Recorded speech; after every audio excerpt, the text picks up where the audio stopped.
Tantor Audio, a division of Recorded Books, presents Adaptation Under Fire: How Militaries Change in Wartime by Lieutenant General David Barno and Barno and Bensahel. Narrated by Joe Barrett. Publisher's Note: in this audio edition, you will hear references to figures present in the print and ebook formats of the book. Introduction. Why military adaptation? The U.S. military plans and thinks incessantly about wars and conflict, yet it inevitably fails to foresee what comes next. Former Secretary of Defense Robert Gates once quipped that since Vietnam, the United States has a perfect record in predicting the next war. We have never once gotten it right. In late 2000, for example, virtually no U.S. military planners would have envisioned that 12 months later, the United States would be involved in a large-scale unconventional campaign in the mountains of remote, landlocked Afghanistan. No contingency plans existed for such an eventuality. The 2014 Russian invasion and annexation of Crimea, the rise of the Islamic State, and the global dispersion and rebirth of al-Qaeda since 2001 have each taken military planners by surprise. The future will assuredly hold more of the same. Resurgent great power competition, nuclear-armed rogue nations, and evolving unconventional threats all are now combining in unpredictable ways, exacerbated by unprecedented rates of global change. These factors massively compound the complexities that U.S. military planners face. Why does the U.S. military have such a hard time envisioning the types of conflict it will confront in the future? The answer, of course, is that the problem does not lie solely with the U.S. military. The problem is with prediction itself. As the famous saying goes, it is difficult to make predictions, especially about the future. Phil Tetlock, a political scientist who has long studied forecasting, made headlines in 2005 with a study concluding that the average expert making a prediction was roughly as accurate as a dart-throwing chimpanzee. Though his subsequent work identifies ways to make better predictions, the human ability to predict the future will always remain limited. The future is simply too complicated, too dependent on unidentifiable causes, too subject to human frailties and emotions. The history of war is littered with examples, as Gates suggests, of nations and their militaries laboring incessantly in peacetime to imagine how the opening days of the next conflict will unfold, only to be taken aback by real events. These failures to accurately predict are sometimes labeled after the fact as failures of imagination. Despite the available evidence, the French could not imagine a German armored blitzkrieg in 1940, nor could the Americans credibly imagine a crushing air attack on Pearl Harbor in 1941. And, in their aftermath, the attacks of September 2001 were described in just this same way. Yet, even if militaries do imagine the next war accurately, the opening battles often unfold in spectacularly unexpected ways, with even well-trained armies often taken by surprise. Adaptability, therefore, is a crucial task for any organization, military and civilian, private sector and public sector alike. The environment in which every human enterprise operates is always changing, often in completely unpredictable and unexpected ways. Organizations will always try to make their best guesses about what the future will hold, but they will inevitably be wrong most, if not all, of the time.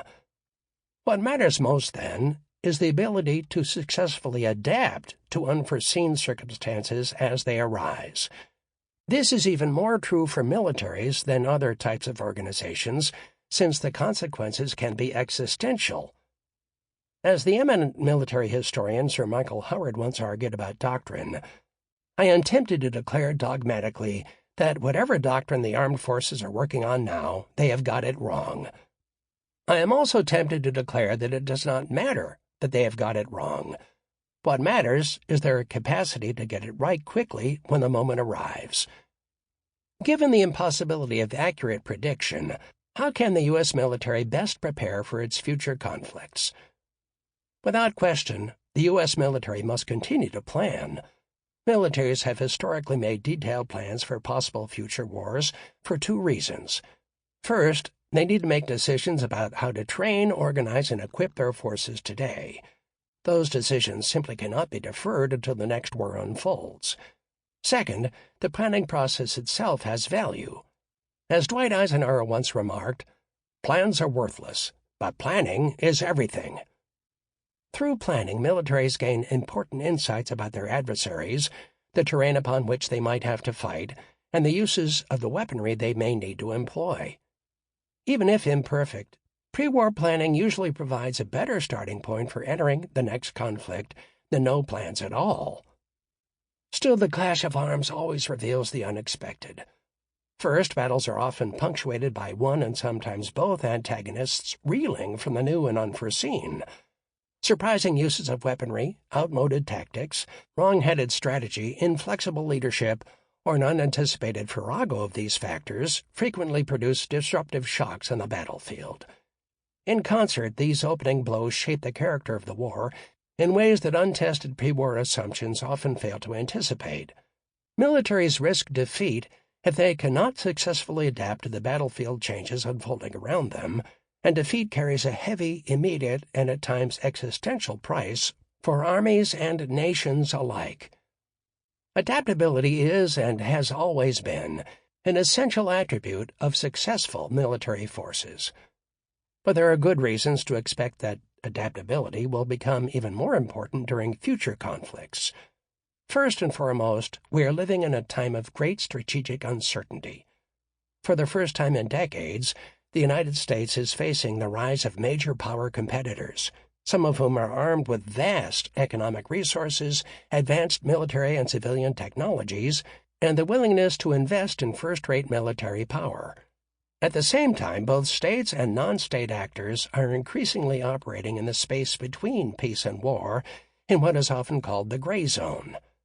Gray zone conflicts involve some aggression or use of force, but their defining characteristic is ambiguity about the ultimate objective, the participants, possible violation of international treaties and norms, and the role that military forces should play in response.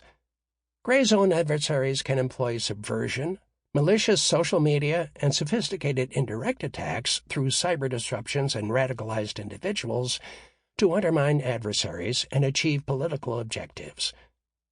War may be leaping out of its traditional boundaries in the gray zone, but the rise of revanchist great powers and a cluster of rogue states such as Iran and North Korea also presents complex conventional threats unlike anything the United States has faced since the Cold War. Any future U.S. war that responds to Russian or Chinese armed aggression or defense against Iranian or North Korean provocations will involve more than just the traditional clash of conventional arms. The long-standing delineations that bounded conventional wars like geography, distance, legal strictures, and international norms are now eroding, if not disappearing altogether. Any major conventional war in the future will undoubtedly involve widespread attacks rippling across space and cyberspace, which could unhinge both civil and military capabilities in the United States. Furthermore, we are living in a time of exponential change, unfolding at unprecedented speeds. Different authors offer different explanations for why this is happening, but they almost all agree that the combination of rapid technological advances, globalization, increased connectivity, and urbanization is reshaping our world in profound ways. One study estimated that the impact of these combined forces on the global economy is 3,000 times higher than the impact of the Industrial Revolution. To understand why, consider how quickly new technologies are being adopted. It took 38 years for radio to reach an audience of 50 million users. Television reached an audience of that size in 13 years. In the information age, however, even those timelines seem absurdly slow. Apple's first iPod reached the same 50 million mark as radio in just 4 years, the Internet in 3 years, Facebook in 1 year, Twitter in 9 months, and Pokémon Go in only 19 days. Or consider the explosive growth of mobile phones. By 2020, more people in the world will have a mobile phone Then we'll have access to either electricity or running water. Today's smartphones already possess vastly far more computing power than the Apollo 11 mission that put the first astronaut on the moon. And the computers aboard Voyager 1 and 2, the only man-made spacecraft to enter deep space, provide approximately 235,000 times less memory and 175,000 times less speed than a smartphone with 16 gigabytes of storage, far less than most of us carry in our pockets today. These are just a few examples of the many rapidly changing technologies that are revolutionizing and disrupting all aspects of government, business, and society, and inevitably militaries around the world as well. The technologies that are emerging from what has been called the Fourth Industrial Revolution are also transforming the ways in which wars are fought. New standoff munitions, unmanned systems, cyber weapons, hypersonic aircraft, and directed energy weapons all present strikingly new and complex challenges, and we cannot even begin to foresee the new weapons technologies that will rapidly evolve to replace them. The rise of artificial intelligence, machine learning, gene editing, robotics, and autonomous systems complicates that picture even further. As new and unimaginable technologies continue to shape the world we live in, the character of conflict will inevitably shift as well. In such a complex world where changes can occur at light speed, the ability of the U.S. military to predict the size, scope, and character of the next war will remain extraordinarily difficult. The battlefields of tomorrow will be far more expansive than those of the past, stretching the traditional boundaries of war. The distant high ground of space, the once unreachable depths of the seafloor, and the unbounded cyber domain that reaches into every corner of Americans' homes and lives, all may become fighting fronts in the next conflict. This brings us to the central question of the book. Is the U.S. military adaptable enough to prevail in the wars of the 21st century? To begin to answer that question, Part 1 of the book explores what adaptability involves.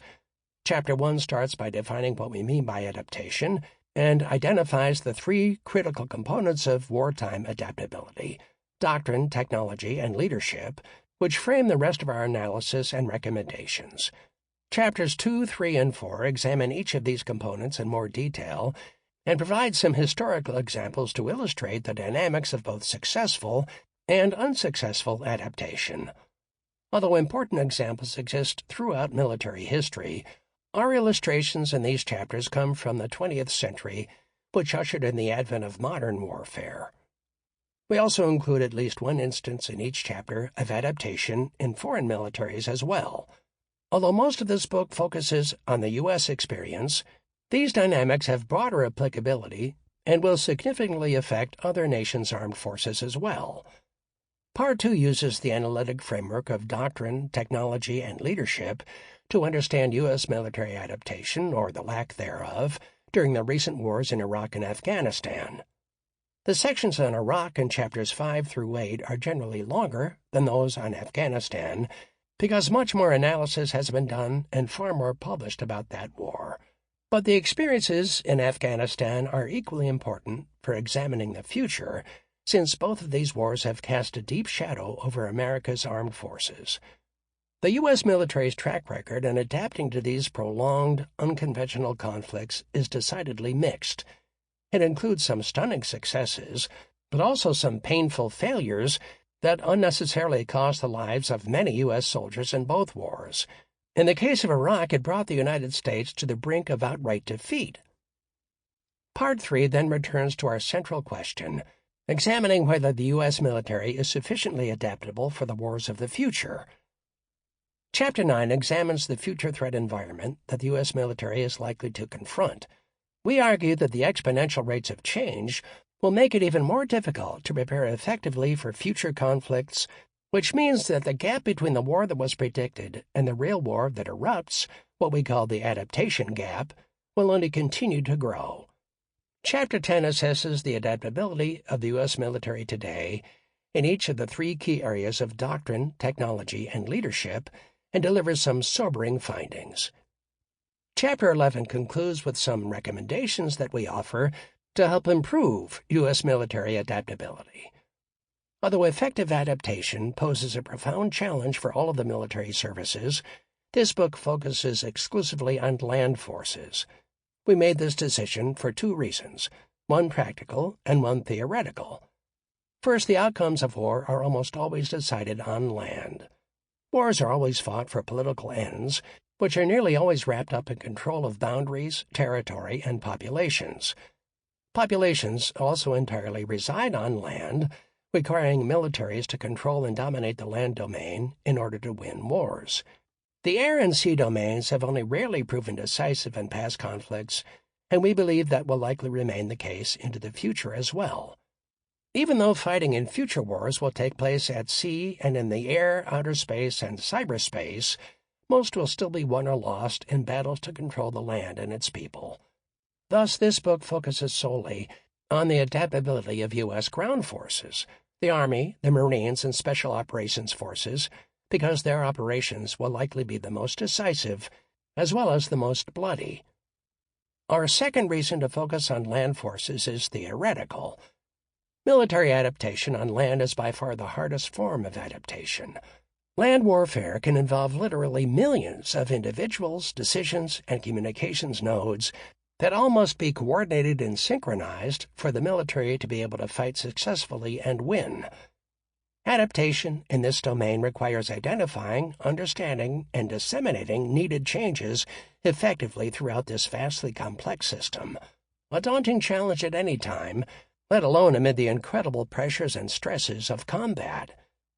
Naval and air operations, by contrast, usually involve coordinating the interaction of platforms, scores, or in the largest battles perhaps hundreds or a few thousand airplanes and ships.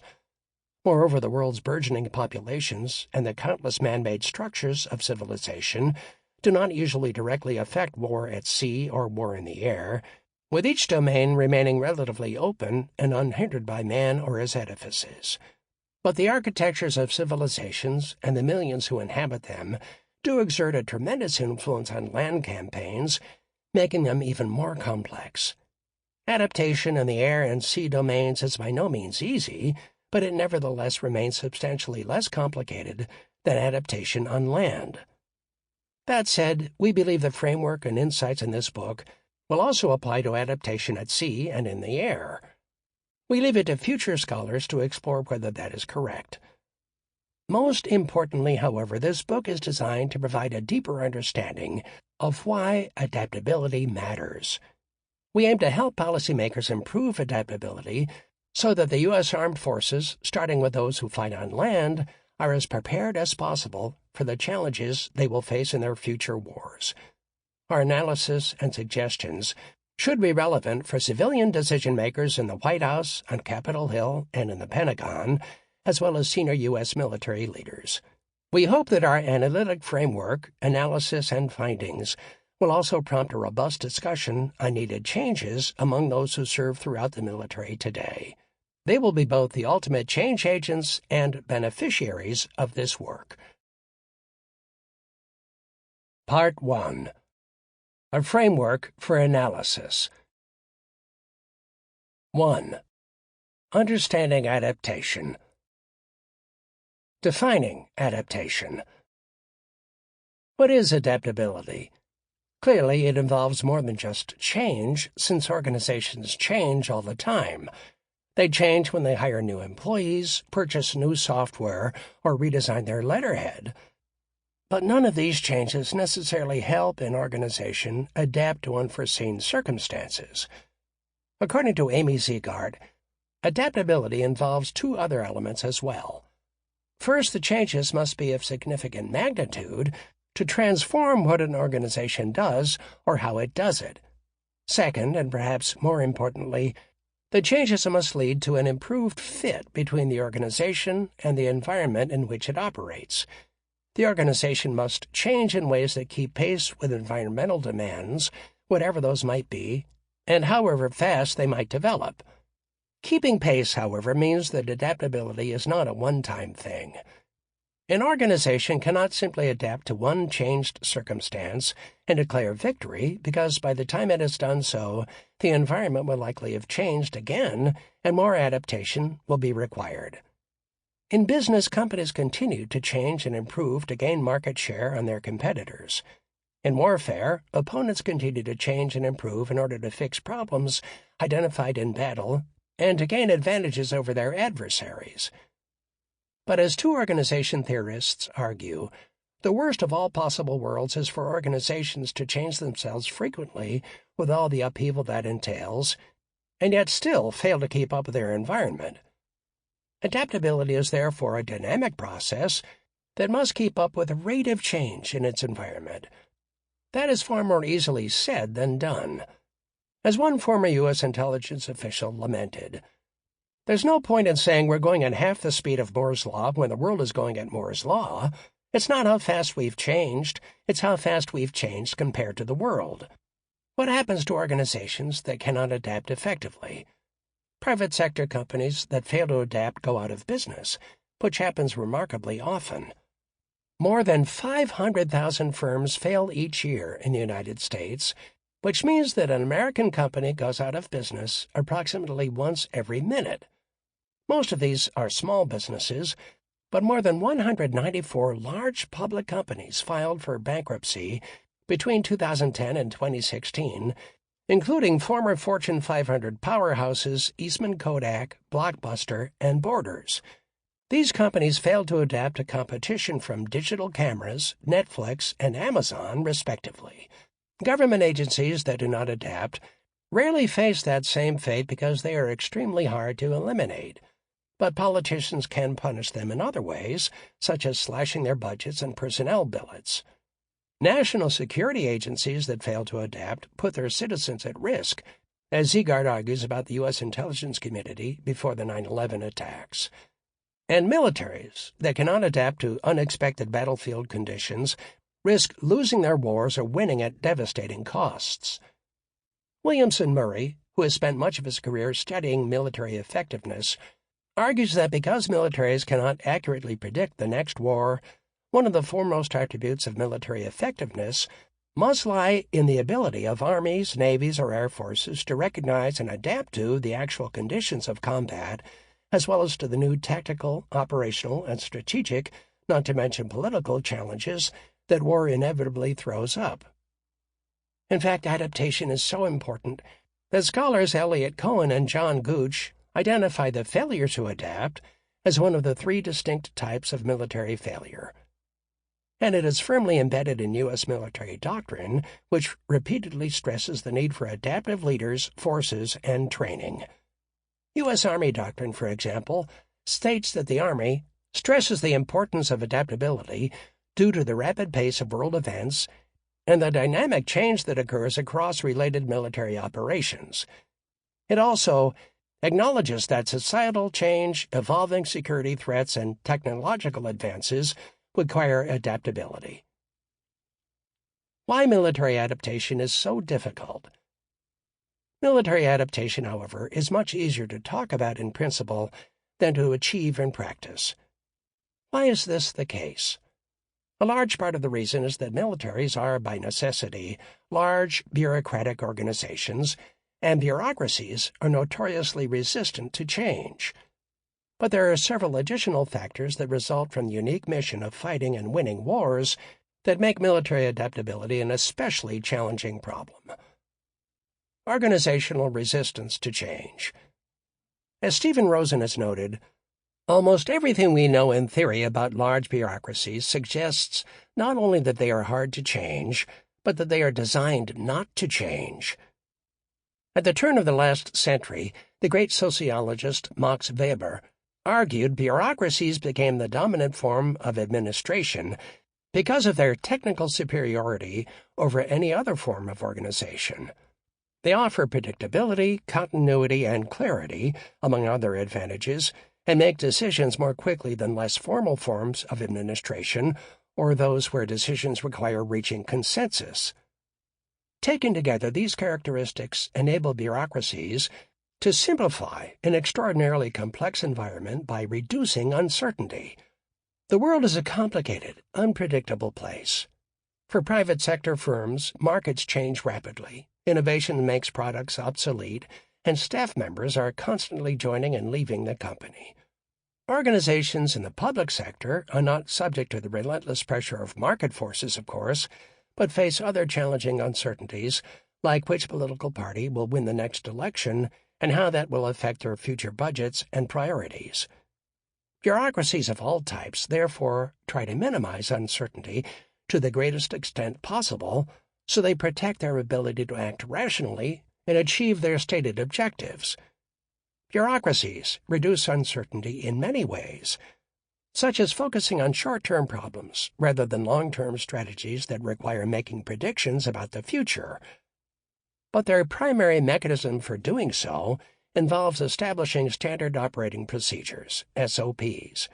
These rules and routines enable even very large organizations to coordinate the collective work of their individual members and to make sure that they respond to similar inputs, challenges, and problems with reliably consistent actions. Standardization has its benefits.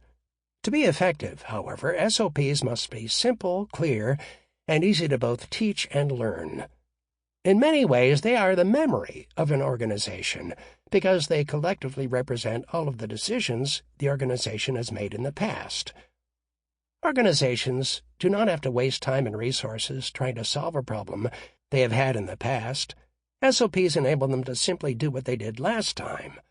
They also ensure consistency despite constant employee turnover, enabling newly hired employees to perform their jobs in the same ways as their predecessors. As a result, bureaucracies excel at routine, at repetition, and at uniformity across people, places, and time. The trade-off is that the characteristics that reduce uncertainty also limit a bureaucracy's ability to adapt to new and changing circumstances.